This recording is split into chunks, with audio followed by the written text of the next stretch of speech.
How to learn English की next class में आप सबका बहुत बहुत स्वागत है। आज हम करने जा रहे हैं फ्यूचर कॉन्टिन्यूअस टेंस में क्वेश्चन आंसर्स कैसे दिए जाते हैं। फर्स्ट सेंटेंस देखिए, वह किताबों का ढेर लगा रहा होगा से पता चल गया कि ये फ्यूचर कॉन्टिन्यूअस टेंस है। काम क्या है? ढेर लगाना। कौन लगा रहा होगा? वह हमारा सब्जेक्ट है। ही शेल हम सिर्फ अपने लिए लगाते हैं तो इसलिए यहाँ विल।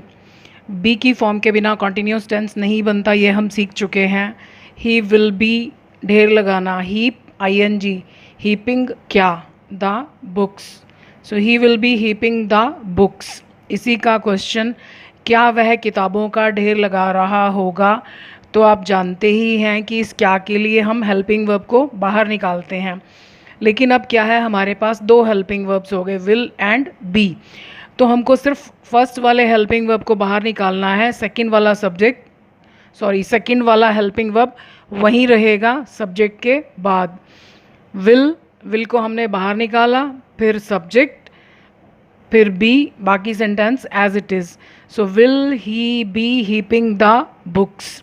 अब आंसर दे नेगेटिव क्वेश्चन कि क्या वह किताबों का ढेर नहीं लगा रहा होगा। हमको सिर्फ इस क्वेश्चन में नहीं जोड़ना है, तो हम पहले भी कर चुके हैं। नहीं लगाने के लिए दो जगह हैं, या तो बाहर वाले हेल्पिंग वर्ब के साथ ही नॉट लगा दिया जाए। तो बाहर वाले हेल्पिंग वर्ब के साथ जब आप नॉट लगाओगे तो विल नॉट को जब हम जोड़कर लिखते हैं तो वो वोंट बन जाता है। Won't he be heaping the books. और या दूसरा तरीका क्या है, अगर हम बाहर नॉट नहीं लगाना चाहते तो विल ही नॉट, यानी या तो सब्जेक्ट के फ़ौरन पहले नॉट लगा दिया जाए या सब्जेक्ट के फ़ौरन बाद। Will he not be heaping the books. अब आंसर आप यस में दो या नो में दो, ये वापस अंदर चला जाएगा सब्जेक्ट के बाद। तो yes, he will be heaping the books. अब हमको नो में आंसर देना है, तो नॉट हमेशा जो हेल्पिंग वर्ब बाहर क्वेश्चन पूछने के लिए आता है उसी के बाद नॉट लगता है। नो, ही वोंट या विल नॉट, दोनों में से कुछ भी लिख सकते हैं। तो हमने जो बाहर हेल्पिंग वर्ब था उसी के बाद नॉट लगाया। या आप ऐसे भी कह सकते हो कि यदि हमारे पास एक से ज़्यादा हेल्पिंग वर्ब हैं तो क्वेश्चन बनाने के लिए भी पहले वाला हेल्पिंग वर्ब बाहर आएगा, और जब हमने नॉट लगाना है आंसर में तो नॉट भी पहले वाले हेल्पिंग वर्ब के बाद में आएगा। यदि हम बी के बाद नॉट लगाएंगे तो वो गलत हो जाएगा। So no, he will won't या will not be heaping the books. Next question है, will you be going to school tomorrow. अब इसकी अगर हम हिंदी करें तो ज़रूरी नहीं है कि फ्यूचर कॉन्टिन्यूस के हर सेंटेंस के एंड में रहा होगा आएगा। कुछ सेंटेंसेस ऐसे भी होते हैं जिनके एंड में रहा होगा नहीं आता। जैसे ये सेंटेंस देखो, इसकी Hindi will you be going to school tomorrow.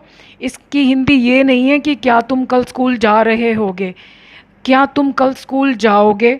अब इसका क्या मतलब है? एक्चुअली क्या होता है कि फ्यूचर कॉन्टिन्यूस टेंस जब क्वेश्चन की फॉर्म में यूज़ होता है या वैसे भी, तो अगर आप ऐसी बातों के बारे में पूछ रहे हैं जो प्री डिसाइडेड हैं, यानी पहले से ही तय हैं, या हम किसी का रूटीन पूछ रहे हैं फ्यूचर के बारे में। अब जैसे हम किसी स्टूडेंट से पूछ रहे हैं कि क्या तुम कल स्कूल जाओगे। अब स्टूडेंट के लिए तो प्री डिसाइडेड है कि अगर स्कूल खुला है तो वो जाएगा ही जाएगा, तो हम उससे उसके रूटीन के बारे में पूछ रहे हैं, यानी उसने अभी डिसाइड करके नहीं बताना कि वो स्कूल जाएगा या नहीं जाएगा, क्योंकि वो स्टूडेंट है तो वो रोज़ ही जाता है। So will you be going to school tomorrow, तो उसको पता है कि उसने स्कूल कल जाना है, तो यस, तो वो कहेगा आई शैल। अब देखो आंसर में हमने आई के साथ शैल लगा दिया। I shall be going to school tomorrow, तो कहता है हाँ मैं तो जाऊँगा।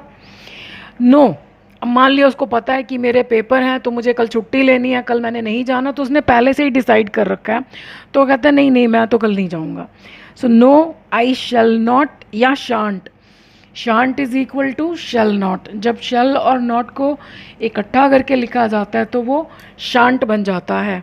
सो no, I shan't shall not या shan't be going to school tomorrow. तो ये कुछ बातें हम नोट करें कि वोंट जब लिखा जाता है तो उसका मतलब होता है विल नॉट। शांट जब लिखा जाता है तो उसका मीनिंग होता है shall not. In a question use only will, shall को यूज़ नहीं करते। क्वेश्चन में हमारा सब्जेक्ट भले ही आई और वी हो, जिनके साथ हम सिंपल सेंटेंस में शैल लगाते हैं, लेकिन क्वेश्चन में हम सभी के साथ केवल विल लगाएंगे, शैल को यूज़ नहीं करेंगे, क्योंकि क्वेश्चन वाले सेंटेंसेस में शैल का मीनिंग फ्यूचर में नहीं निकलता। वो मैं आपको बाद की क्लासेस में बताऊंगी। सॉरी, अभी के लिए इतना ही कि क्वेश्चन बनाना है तो आपको सबके साथ विल लगाना है। फ्यूचर कॉन्टिन्यूस टेंस विदाउट रहा होगा, ये मैंने आपको यहाँ बताया कि कुछ सेंटेंसेस ऐसे होते हैं जिनमें रहा होगा नहीं आता, फिर भी वो फ्यूचर कॉन्टिन्यूस होते हैं। वो कौन से सेंटेंसेस होते हैं? जो प्री डिसाइडेड हैं, यानी जब जिससे हम पूछ रहे हैं उसको पहले से ही उसका जवाब मालूम है, उसने पहले से ही तय किया हुआ है। या हम किसी से उसका रूटीन पूछ रहे हैं, जैसे मदर बच्चे से पूछती है कि क्या तुम डिनर करोगे। मान लिया मदर ने सुना था कि वो बाहर अपने फ्रेंड्स के साथ घूमने की प्लानिंग कर रहा है, तो मदर को थोड़ा सा आइडिया है कि वो शायद नहीं खाएगा, तो वो बच्चे से पूछती है कि क्या तुम डिनर करोगे, तो will you be taking dinner today, यानी वो प्री डिसाइडेड है, उसने बच्चे ने डिसाइड किया हुआ है कि वो करेगा या नहीं करेगा। तो आज हमने फ्यूचर कॉन्टिन्यूस टेंस के बारे में क्वेश्चन बनाना सीखा, और ये सीखा कि कब रहा होगा के बिना भी फ्यूचर कॉन्टिन्यूस टेंस बनता है।